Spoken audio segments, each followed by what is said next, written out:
Om Swastiastu. Assalamualaikum warahmatullahi wabarakatuh. Salam sejahtera untuk kita semua. Salam nama budaya. Oke, kali ini selamat datang di PS Podcast Magripa.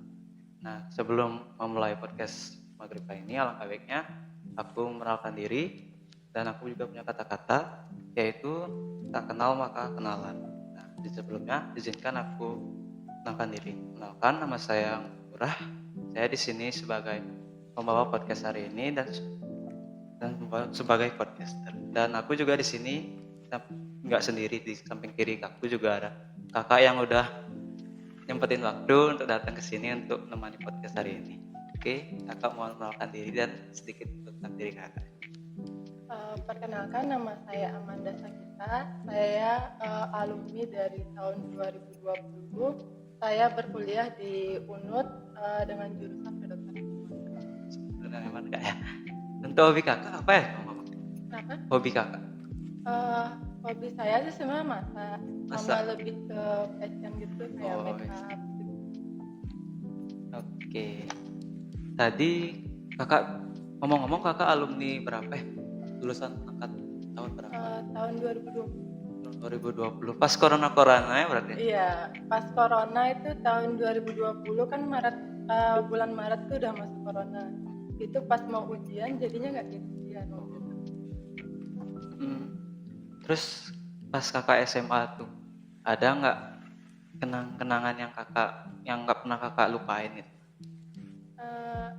Sama teman-teman sih. Ya, sama teman-teman banyak. Karena di sini kan ada banyak kegiatan juga, dan teman-teman tiap ada kegiatan itu antusias banget. Jadi lebih ke kenangan sama teman-teman yang ada yang melawak, terus ada yang jahil banget gitu sih, yang lebih ke kangennya.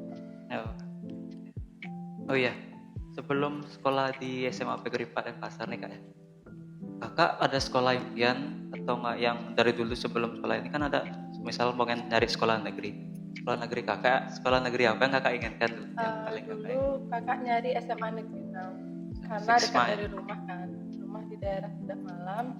Jadi nyoba di sana tapi nggak dapat. Dulu pakai jalur apa sih? Jalur prestasi.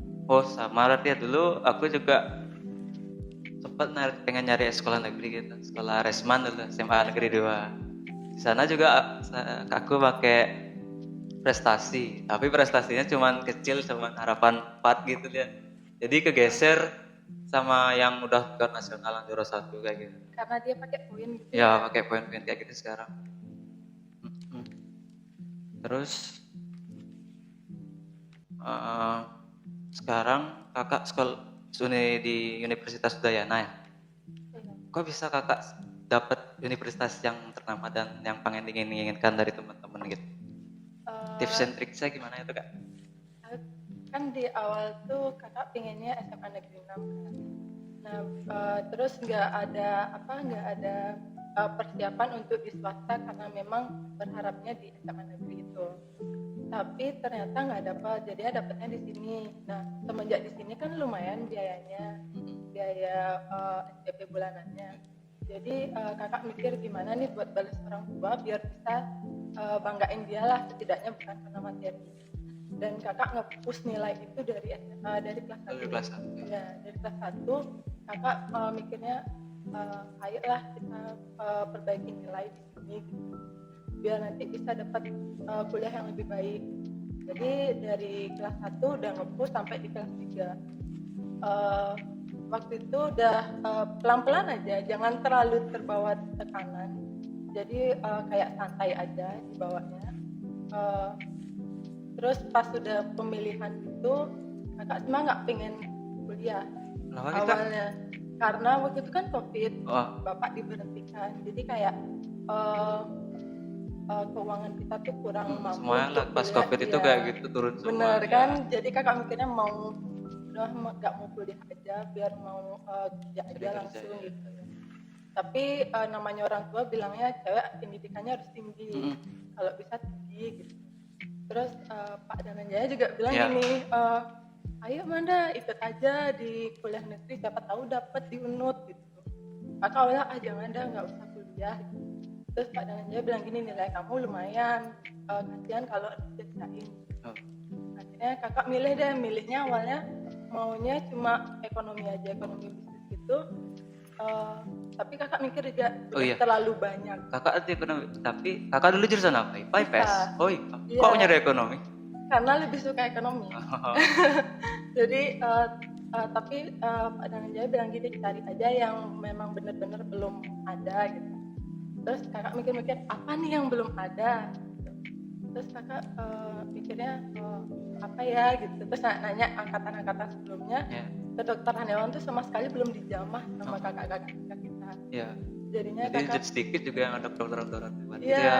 jadi kakak milihnya pilih gitu aja deh biar ada peluangnya gitu ya.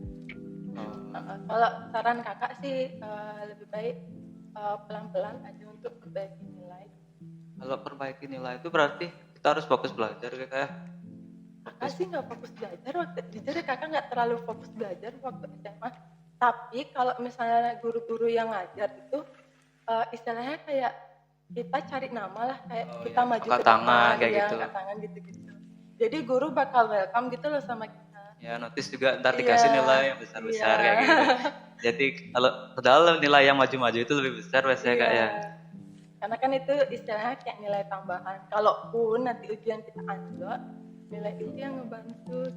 Saya guru-guru juga bilang kayak gitu. Teman-teman aku juga ada banyak yang nggak pinter gitu, tapi dia sering angkat tangan, jadinya nilai dia Iya, aman gitu. kayak gitu. Nah, tadi kakak ngambil jurusan kedokteran hewan ya. Alasan kakak emang kayak gitu atau nggak ada tekanan orang tua gitu? Bahkan kakak milih kuliah Oh. tuh orang tua nggak tahu. Oh nggak tahu. Orang tua tahu pas mau bayar UKT. Kenapa kakak nggak ngasih tahu gitu? Karena kakak milih SMA tuh orang tua yang nyuruh untuk SMA, tapi kakak maunya SMK. Jadi kakak tuh pengennya nggak mau Langsung. diatur sama orang lain. Masa depan kakak kan kakak yang ngatur, kakak yang punya wewenang gitu kan. Waktu itu milih kedokteran hewan, orang tua nggak tahu, kakak asal pilih aja langsung. Dan alasan kenapa kakak milih itu karena kakak punya hewan di rumah dan kakak nggak bisa ngobatin karena biaya klinik lumayan juga kan. Sekali ke klinik lumayan mahal. Jadi kakak mau berjuang untuk mereka, berjuang untuk orang tua, berjuang untuk Pas orang tua tahu kakak masuk kedokteran hewan tuh gimana responnya? Masih kaget ya? kaget. Awalnya nggak terima mereka. Terus? Awalnya bilang kenapa harus milih itu, kenapa nggak jadi polisi aja, kenapa nggak jadi gini, kenapa nggak jadi gitu. Tapi kakak bilang ini masa depannya saya yang ngatur. Oh kayak gitu ya. Terus kedokteran hewan. Tadi kakak punya hewan di rumah. Ngomong hewan apa? Anjing sama kucing. Oh anjing sama kucing. Kakak suka sama anjing sama kucing. Yang di rumah aku juga ada kucing Ada juga. kucing? Iya. Kucingnya gemuk ya. Berapa punya? Punya satu aja ya. Warna oranye, kadang dipanggil Oyen. Oh ya. Terus pas kayak kakak nyari ke dokter hewan itu ada basicnya gitu nggak? Apa emang mulai dari awal dari pertama kali? Gak ada basic, bahkan kakak gak suka biologi. Suka biologi? Gak suka. Kakak jujur ya di sini kakak pengennya tuh bolos aja tiap hari. Waktu biologi itu biasanya boring banget. Iya, males banget. Bahkan nggak tahu apa sistem reproduksi, apa anatomi hewan, nggak tahu sama sekali dan buta banget. Sebenarnya milih kedokteran hewan ini lebih ke mental aja sih, nyiapin mental aja. Oh, berarti dari awal lagi ngilang kak ya? Iya, dari awal. Perasaan kakak waktu ngulang dari awal tuh gimana? Pas pusing kayak gitu? Pusing, semester 1, pusing lumayan. Apa ini gitu? Terus kakak pas mau kuliah itu kakak kuliah aja atau sambil kerja? Karena kan online ya, jadi di semester 1 sama 4 itu udah fokus untuk kuliah. Tapi di semester 5 itu udah mulai agak bisa nyari kerjaan karena online kebanyakan kan. Jadi kerjaan kayak part time gitu di klinik. Iya, klinik hewan. Di pas klinik hewan tuh ngapain aja kalau boleh tahu kak? Kalau di klinik, kakak belajar banyak tuh di klinik. Kayak kita belajar dari Ajar-ajar. luka hewan, diajari suntik, terus pasang infus gitu-gitu. Banyak dari klinik. Kita belajar tuh dari tempat magang sih. Karena sistemnya online kan. Sistemnya online. Iya, kuliahnya online. Jadi kita nggak ada kuliah offline.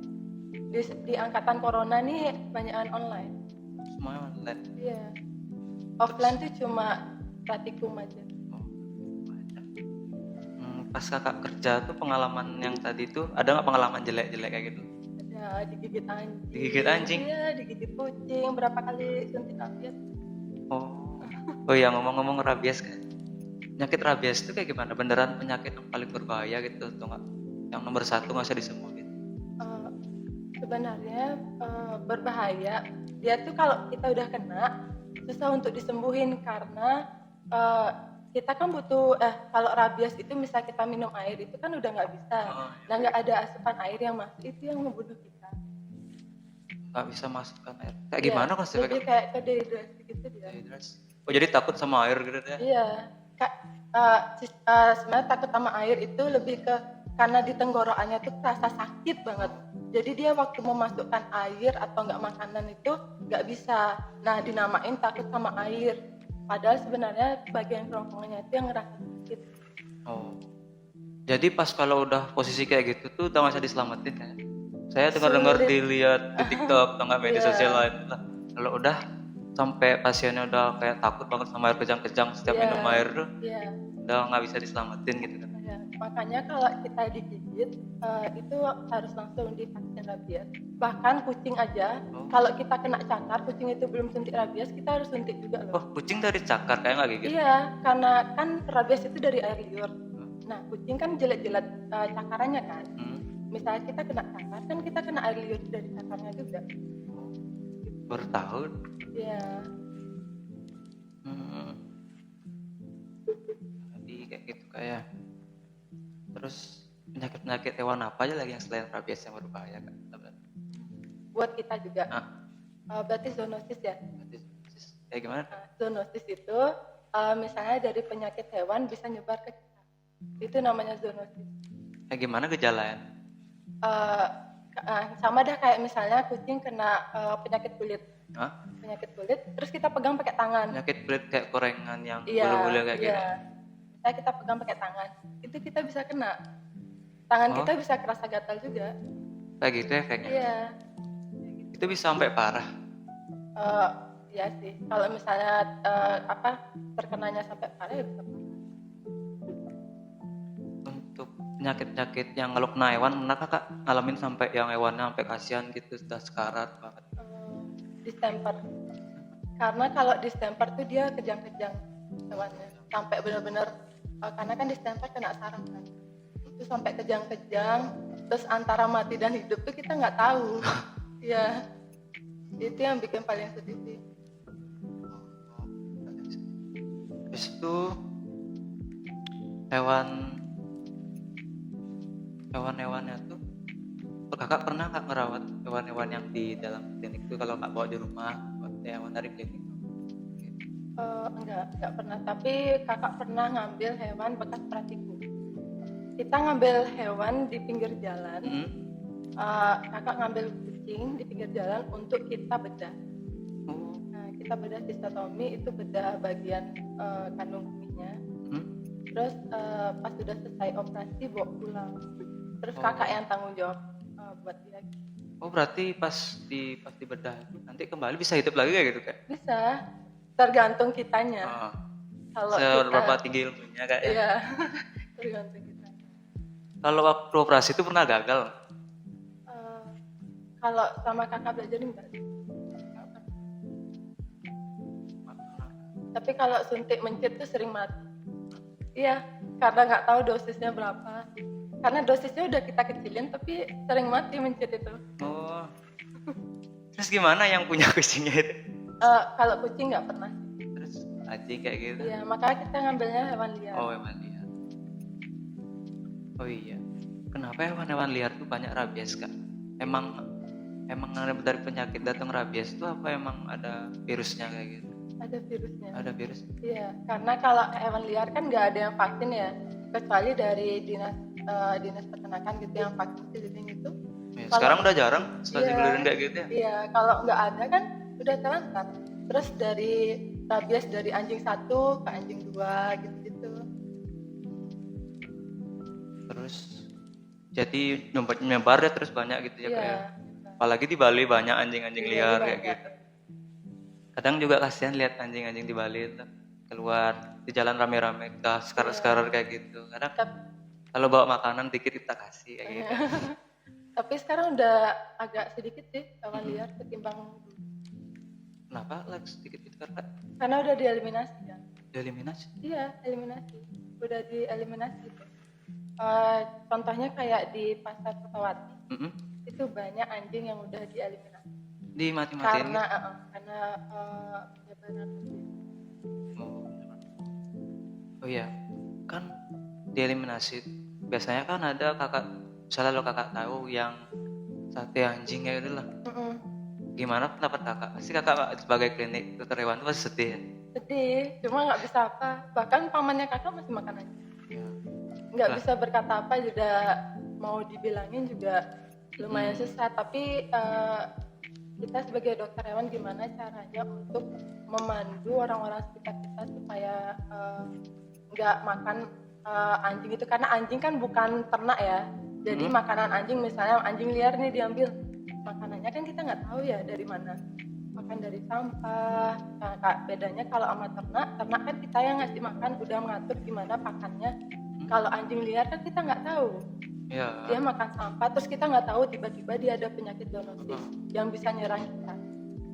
Terus itu dijadiin sate kita Iya, makan kayak dijadiin gitu. sate. Katanya enak, cuma nggak tahu di dalamnya ada kandungan apa, apakah ada virus yang bisa nyerang kita juga.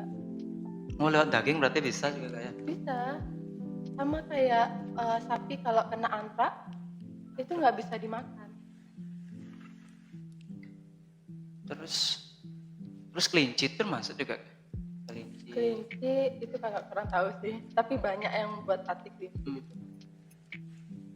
Nah, tadi pas kakak masuk itu tes Udayana itu ya, dari sekarang kakak semester berapa? Semester 7. Udah mau ini ya berarti ya? UP. Ya. Iya. Yang pelajaran kakak pelajarin di dokteran hewan itu apa aja dari ini pertama? Anatomi, terus fisiologi, biokimia, terus pakan ternak gitu. Pakan ternak, makan makanan dari hewannya gitu. Iya, makanya di pelajaran biologi yang guru di sini ngajarin itu pondasi banget buat kita kedokteran. Tapi salahnya kakak nggak ngikutin. Bosen ya saya pelajaran biologi. Iya, bosen, padahal semua bagus. Terus pas kakak belajar tuh gimana? Mendalami, lebih serius? Iya, semester 1 lebih tertekan. Karena nggak kuat istrinya sekarang banyak itu. Maaf kak ya. Iya, lanjut kak. Terus tadi apa aja lagi? Apa? Gimana pertanyaannya? Yang dari semester pertama sampai semester 7. Semester pertama tuh lumayan tertekan sih, karena kakak kan mikirnya waktu SMA itu bahwa kuliah gampang. Kuliah itu bisa bebas, pakai baju apa aja, bisa style ngapain aja. Iya, boleh kuliah jam berapa aja. Dosennya nggak terlalu nekan kayak guru-guru SMA gitu. Pikirannya kakak kayak gitu. Tapi berbanding kebalik 10 kali lipat dari yang kakak waktu SMA. Jadi masa-masa kuliah pertama itu, semester pertama tuh benar-benar bikin kaget karena gimana ya, dari materinya gitu-gitu, dari tugasnya yang terlalu banyak, beda banget sama presentasi SMA, kayak gitu. Terus kita diajarin buat gimana caranya harus memahamin ini dalam sehari gitu. Oh kayak gitu kan? Iya. Berarti di sana pusing kali pasti. Iya, pusing kali. Terus kayak kita tuh diminta bahwa kita tuh harus ngerti gitu.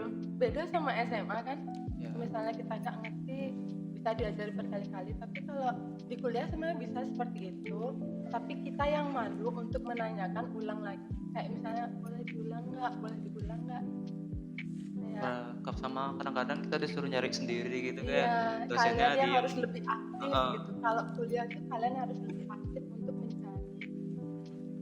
Kalau SMA kan kita bisa nanya ya sama Ya guru guru ya. sama Bu, ini gurunya apa masih gitu ya. baik ngingetin, kalau di Iya. sana kan Kita jarang yang lebih ingetin. aktif.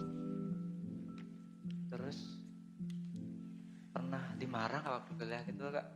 Kuliah? Heeh. Pernah. Kakak Gara-gara apa? pernah waktu presentasi itu, kakak pakai kerangka manusia. Terus Dimarahin. yang Terus dia tengkorak gini, itu. iya, terus dimarahin kayak gini. Kamu itu bukan dokter umum, tapi kamu dokter hewan. Kenapa milih itu? Nah, salahnya kakak. Jadi gara-gara pakai kerangka manusia gitu Iya. dimarahin. Iya. Padahal harusnya kerangka hewan. Berarti Iya. kerangka hewan tuh disuruh bawa gitu? Enggak, jadi kita nyari fotonya. Oh, nyari fotonya. Kayak kodok misalnya kayak gitu Iya. kan. Gitu. Ternyata kayak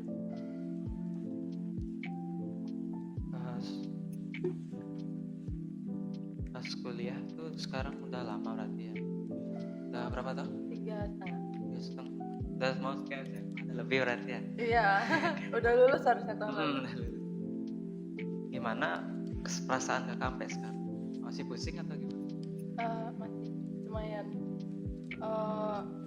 Tapi kakak nggak nyesal milih kuliah karena kebanyakan kan orang-orang milih kuliah tuh pengen ngikut temennya atau pilih yang kuliahnya gampang aja biar cepat lulus.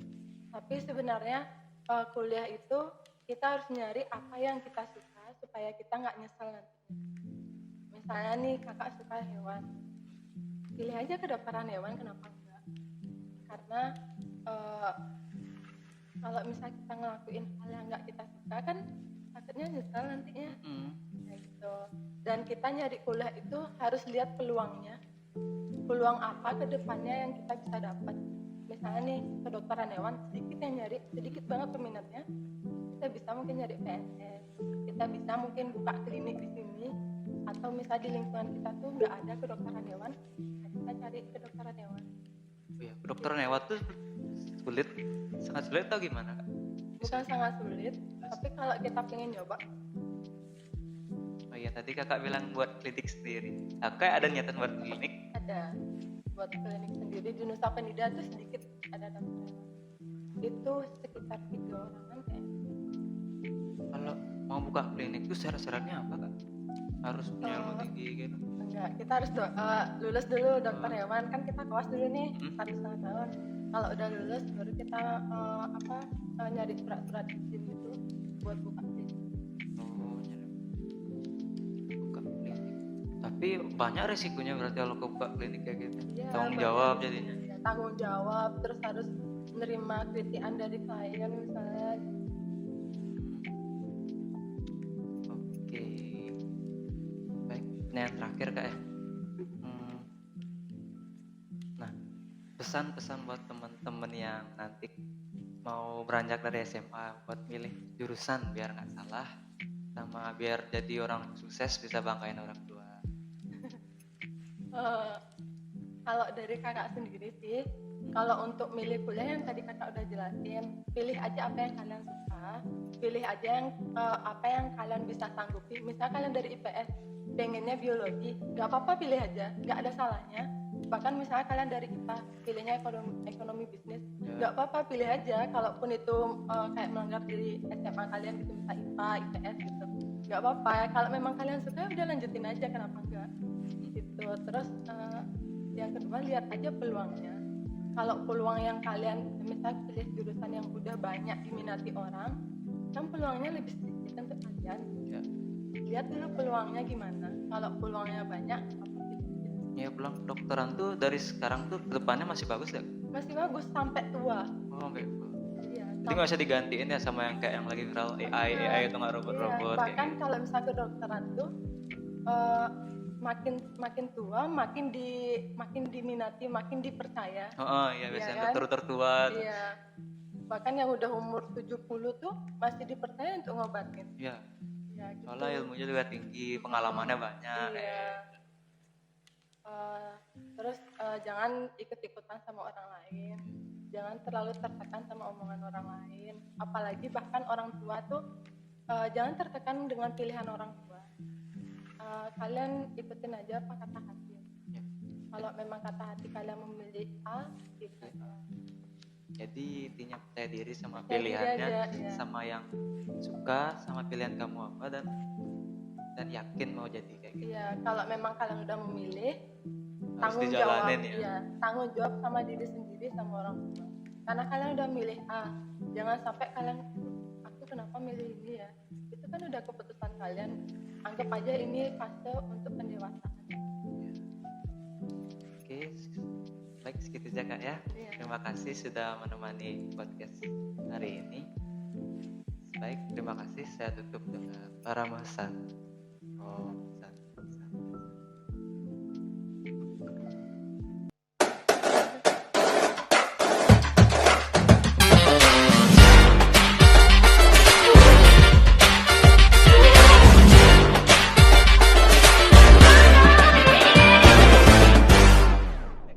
Iya. Ada lagi di sini? Nggak ada.